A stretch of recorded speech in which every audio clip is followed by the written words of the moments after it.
And I want to talk, you can pay close attention to it here. This particular presentation was originally designed for regulators to present at regulators' conferences across the country. So what you're going to be seeing is what they understand, what the legal landscape is like for the sale of alcohol in the private and control label arena.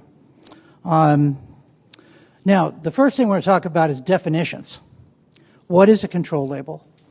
A control label is a brand that a supplier owns and controls but dedicates to one specific retail account, either by quality control agreement or understanding.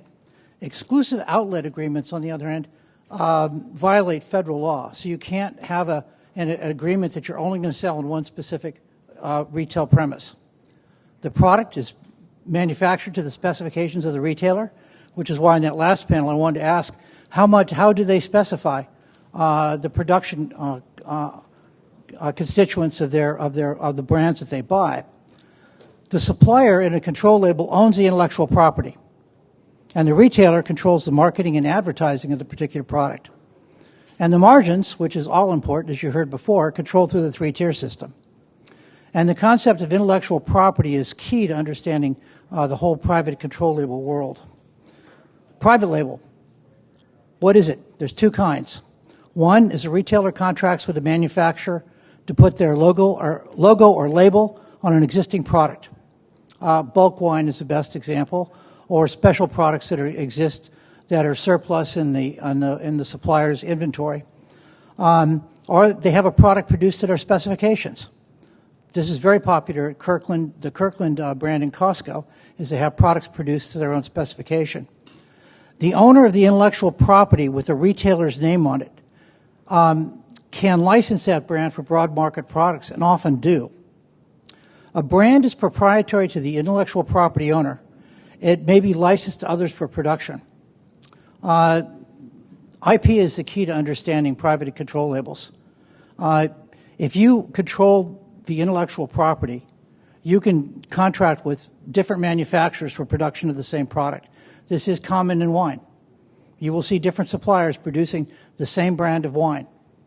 That's when the supplier typically owns the particular intellectual property. It becomes more difficult when the intellectual property is owned by the retailer. Now, a true private label is sold in the retail location of the owner of the intellectual property, or could be sold in broad market through an IP licensing arrangement where royalty revenue is captured by a third party or brand owner. This is common in the celebrity label area.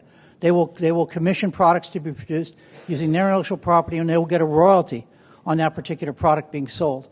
It's often sold in one particular retail account or one particular chain. Ask yourself, does the difference really matter between control labels and private labels? The distinction is important from two perspectives: contract law and intellectual property law. Who owns the products is also of interest to the particular regulators involved. Most state liquor law regulations do not differentiate between private and control labels. This has led to an immense amount of confusion among the industry members and the regulators, and it's resulted in litigation and rulemaking, some of which we're going to talk about in the next few minutes. But the ownership of the brand is the key difference. Now, private label, control label routes to market. Hopefully you all understand this particular part of what's going on. Private control labels are typically delivered through wholesalers and importers working on lower delivery margins, 15 to 20%, rather than the full margins that you're going to see for broad market products.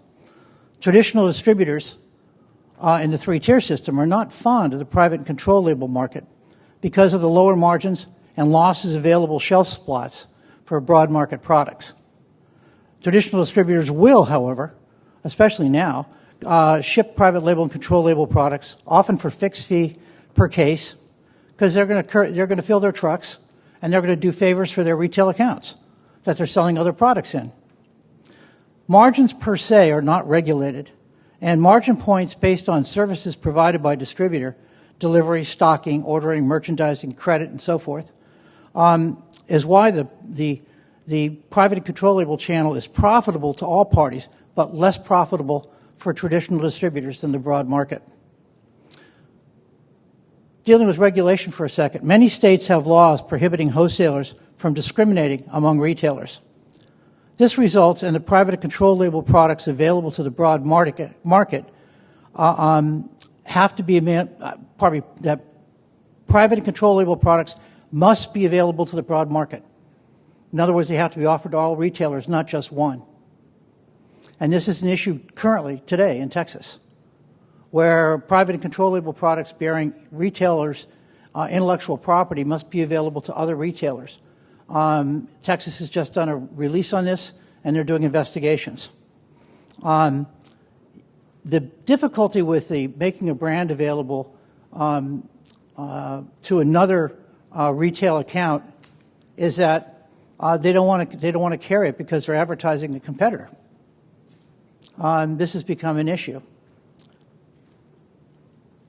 Now, what's the intellectual basis for this all is the thing of value rule. I don't know if everyone in this room understands that, but a supplier, which is defined as a wholesaler or a producer or an importer, is prohibited providing a thing of value to a retail account. And that could be anything. It's a cash payment. It's traditionally a bribe. It's things like that. But other than the product purchase itself, you cannot offer a retailer a thing of value in connection with the sale or distribution of alcohol. And there's been a lot of litigation on this. Two of the most recent cases involving this private and control label area is the American Vintage Beverage case versus the ABC in California. This is where the California, the product, by the way, was TGIF, malt beverage, margaritas, distilled spirits products, but produced with a malt base. They were sold in convenience stores all over the state, but they carried the TGIF logo on them. I could talk about it because this is a published case. The ABC in that particular case said that a visual link between the product sold by a supplier and the name and identifying characteristics of a retailer was prohibited advertising to that retailer if sold outside of the retail account. And that's currently the law in the state of California. Now, is that enforced? Sometimes yes, sometimes no. Are private labels outlawed in California outside of the IP owner's premises? That's really unclear. The investigations are continuing, and we're involved in several of them right now. And this creates a very slippery slope problem for everybody, because what is a thing of value? What isn't a thing of value? I mean, you're trying to sell value to your accounts when you're trying to market to them. Similar case in Texas a couple of years ago. Actually, it's just in the process of being resolved. Again, we're talking about the TGIF products, which were produced by Mark Anthony Brewing. And they were malt-based distilled spirits clone products that were sold in convenience stores. The advantage to malt-based products is they can be sold in off-premise locations that can't afford other products. The TABC asserted that the license agreement with the TGIF corporate IP owner, which was not a Texas licensee, constitutes a thing of value in the form of advertising of the TGIF retail locations. Again, a similar thing to what happened in California. Mark Anthony Brewing defended the case based on the First Amendment. I was involved in that case. We won at the trial court. Unfortunately, we lost in the Court of Appeal. So the current law in Texas right now is that private and control labels that are sold outside of the retail premise of the IP owner that initiated the label in the first place is a prohibited thing of value. And Texas is investigating this today. There are several investigations going on in Texas as we speak on this particular issue. We've seen this in other states. We've seen it on the Eastern Seaboard, in Massachusetts, in New York. We've seen it in Georgia, Idaho, Florida, Louisiana. So don't pretend that this is this is an isolated problem. It's not. It's going to have to be resolved one way or another. But the trade advisories on marketing platforms need to be reviewed regularly with you and your counsel. Now, the suppliers, how are they responding to this? They're pushing back with constitutional defenses under the 21st Amendment. I don't want to get into too much detail on legalisms, but the First Amendment the 21st. The 21st Amendment gives the states the right to control the importation of alcohol into their state in violation of their laws. And they take this as a broad grant of authority. This is why you have state stores in Utah and Pennsylvania, the 21 different state store markets for spirits. That's all under the 21st Amendment. But the 21st Amendment is in fact affected by the other amendments. The First Amendment gives you a right to use your intellectual property. That's one of them. The Commerce Clause says that a state can't use its rights to discriminate against another state. This is why these are the direct shipping wars that are going on right now. This isn't about the direct shipping wars, but this very much pertains to the same basic principle. Now, non-deceptive labels under the First Amendment on products are a form of advertising and are protected commercial speech under Central Hudson. Now, the Central Hudson test is basic to understanding this area. For commercial speech to be protected, it must concern otherwise lawful activity and not being misleading. If that test is met, then you ask, is the asserted government interest substantial? Does a regulation directly advance the asserted governmental interest to a material degree? And is the restriction more extensive than necessary to serve the government interest? Now, there's an interesting split inside the alcohol industry itself over these particular principles. So, for example, we're going to get to the three-tier system in a minute. There's a great deal of disagreement between the wholesale tier and the production tier over in fact, and the retail tier, over in fact the application of these particular rules. So you talk about a substantial interest test. What is it? The substantial interest that's been identified in almost all the cases is to prevent the supplier domination of the retail tier. Now, does the regulation directly and materially advance that interest? Impeding otherwise legitimate private label and control label transactions has the opposite effect. It strengthens supplier and distributor tiers at the expense of the retail tier. Is the regulation that's in the states more extensive than necessary? And put it in the context of what's happening in Texas and what happened in California. It depends on the regulation. It depends on the effects on the private and control label market and whether it advances a legitimate governmental interest. These are all matters that are being litigated today. Now, ask yourself, where is this going? The U.S. national retail chain private and control label volume in the wine space alone is estimated as over 40% of the total market volume, and in some markets is approaching 50%. This is principally because of the very large off-premise chains. You just heard from the on-premise chains. The action is in off-premise. The action's in Kroger's and Total, in Albertsons, and Trader Joe's. It's in off-premise chains. The beer and spirits space is slightly behind, but it's started to catch up because we're seeing a lot of private label beer and spirits being produced. Why is this happening? The reasons are obvious. It's more efficient to manage products from national retail corporate headquarters. It allows for better product planning, a uniformity of offerings, and it's a better value for consumers. And private control labels allow the retailers to have more control over their supply chain. I listened to the last presentation with a great deal of interest because that was on-premise and asking, are they selecting from a menu of products offered by suppliers? Are they telling a supplier what they want and having it produced to their specifications? That's a big issue today. who controls the production of the goods. And this is what we're seeing in the regulatory space. Now, there certainly will be more private and control label for a bunch of reasons. However, the fear of the wholesalers is that private and control labels are the end of the three-tier system. They see it not just as a threat to margins, but to distributors' historical control of supplier and retailer relationships.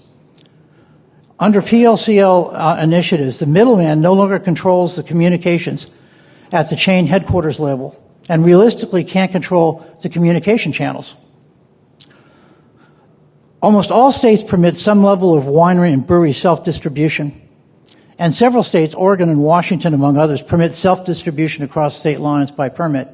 This allows the smaller producer to more effectively distribute their products in this channel around the wholesalers. Now, almost all the products that are self-distributed as private control label are truly small brands with no wholesaler support, but retail account relationships. And the on-premise and off-premise segments are two specifically different markets. Now, the wholesale tier right now is adjusting by putting more resources into product integrity, reporting, and account servicing. But it's expensive, and it adds to the product prices. As most of you know, the wholesalers are doing very well as a tier. They're the most profitable they've ever been. And many even have difficulty servicing and managing the brands that they have because the U.S. alcohol market is so large and so diverse, and the SKUs are proliferating across all the markets. The question of demand for service by the wholesalers is a big issue in off-premise. The expensive, excessive account visits, promotional support, split books of business, and so forth, have resulted in some accounts being terminated by the wholesaler, even in franchise states, as too much trouble to manage. This is the battle between the wholesale tier and the retail tier, principally off-premise. We're seeing some of it now on-premise, but it's mostly the larger national on-premise chains. Our thesis is that private control label is not the end of the three-tier system. It's the beginning of the integrated delivery model, where every tier has a role and technology is used to drive innovation. Now, what's next to worry about? The three-tier system is evolving as society and technology are evolving.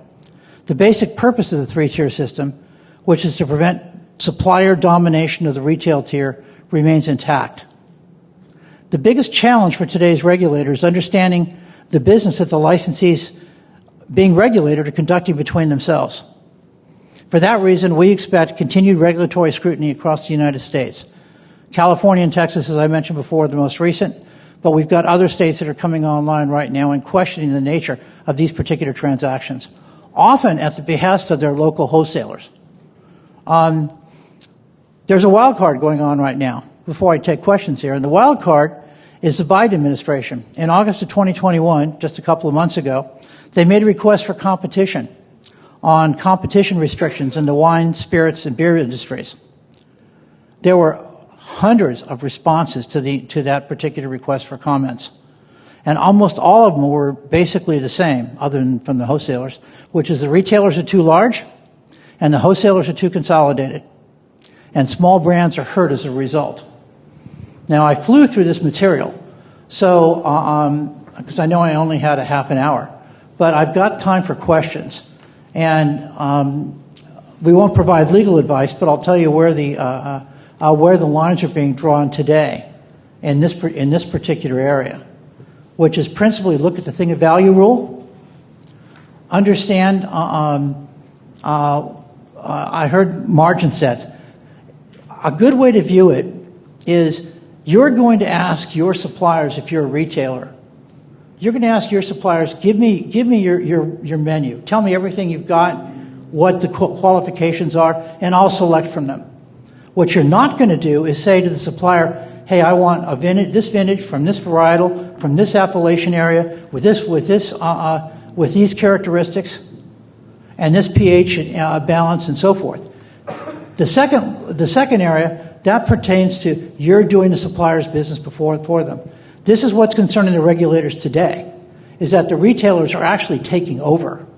And they're taking over their suppliers, and they're dictating what gets produced. And that's the fine line that everyone's trying to navigate, is what's the difference between telling a supplier what I want and accepting from supplier and picking from a menu that the supplier has. And then you add in the label and the intellectual property, and you have an area right now that is being, let's say it's fruitful for litigation. Now, questions? Because Sid only gave me half an hour up here.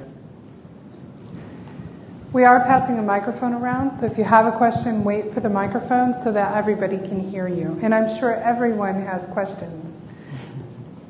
I probably went so fast. Yes, young lady.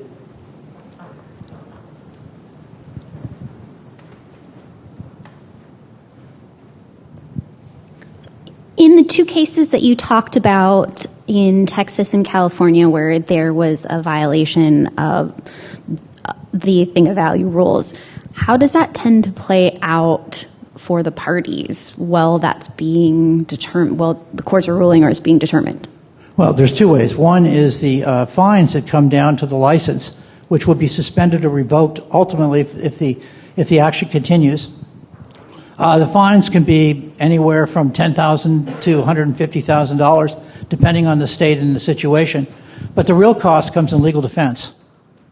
And the real cost, well, I mean, let's be real. I mean, if you're going to get involved in a trial, it's going to cost you hundreds of thousands of dollars. And the secondary real cost is you can no longer distribute your product. And that's the real cost of this matter. Anything else? Yes, sir.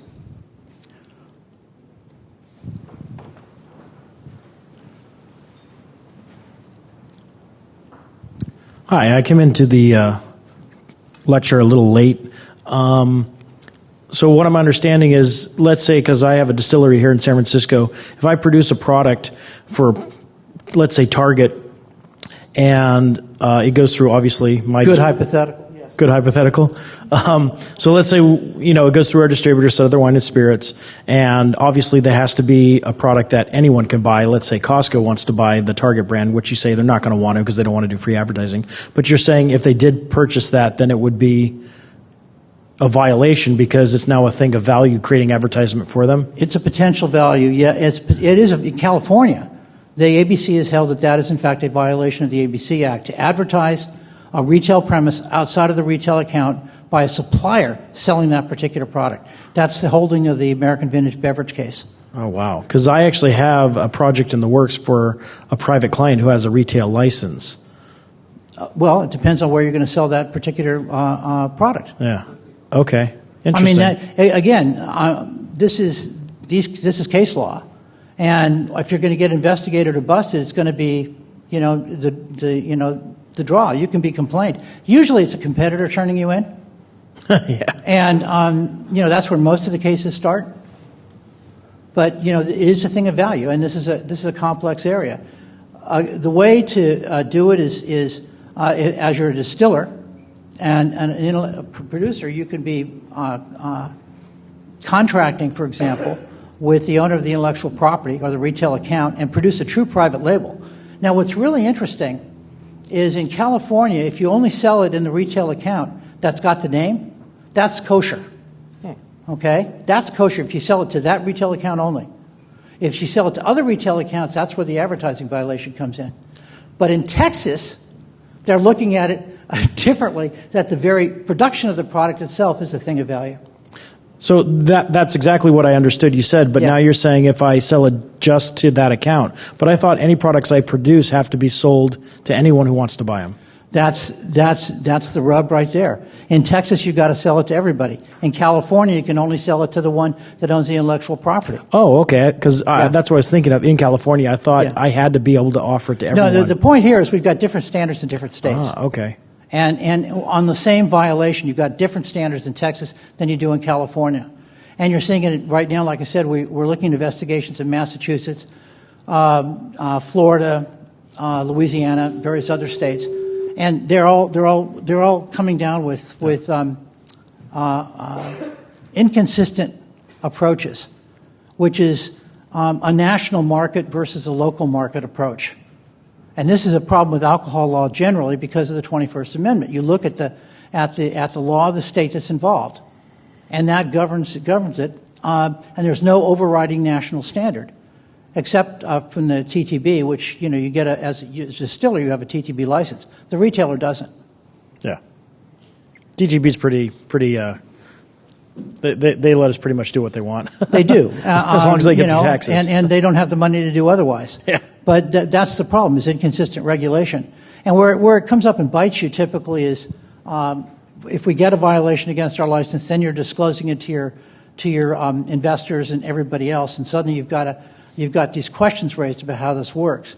My point in this presentation, and hopefully you guys, if you want the slides, let Sid know, and he'll send them out to you. Hopefully, you're going to be a little bit more sensitive to this particular issue.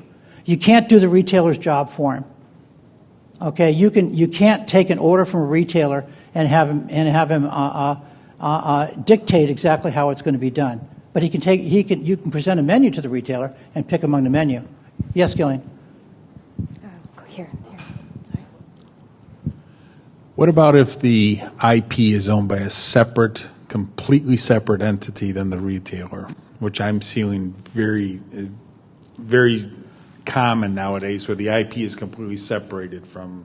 It is, and that is where the system can work. So, for example, talk about a non-client, which I can always talk about.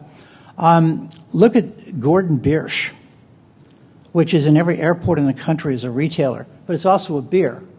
The intellectual property is owned at a different level, and it's licensed. That's a licensing deal all the way along.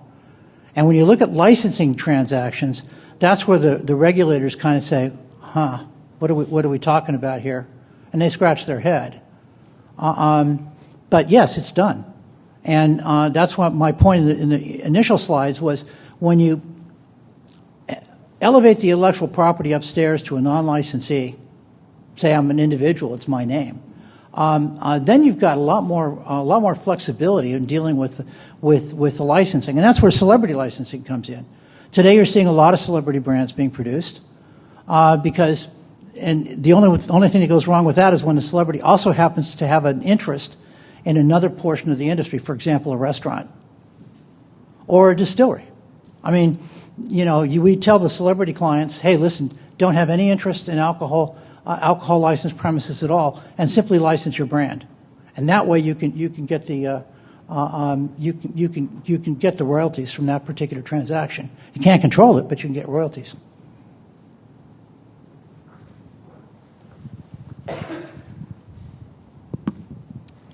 Has the TTB ever gone after a permittee for a violation related to private label or control labels violating exclusive outlet laws?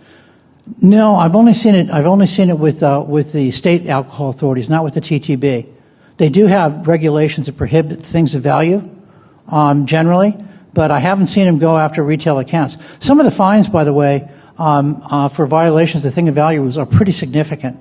We just had a $7 million fine against Anheuser-Busch for thing of value violations connected to sponsorships. We're looking at we just had a claim of $3.5 million in a current case involving a major supermarket chain in California that was offering a thing of value in connection with a promotion, which was, in this case, a chance to win a contest. So the thing of value violations can get to be pretty significant. And the point is, get your program evaluated at the beginning, so you're not way down the line and have a huge investment and suddenly discover you've got an issue that prohibits you from marketing and presenting it. And the other thing is, don't be careful of too much retail control over the program. If a retailer comes to you and says, I want this varietal, this price, from this region, with these characteristics, that's where you got to say, hang on, here's what I've got. And let him select from the menu, but the minute you let him actually dictate your production process, you're into territory that's dangerous.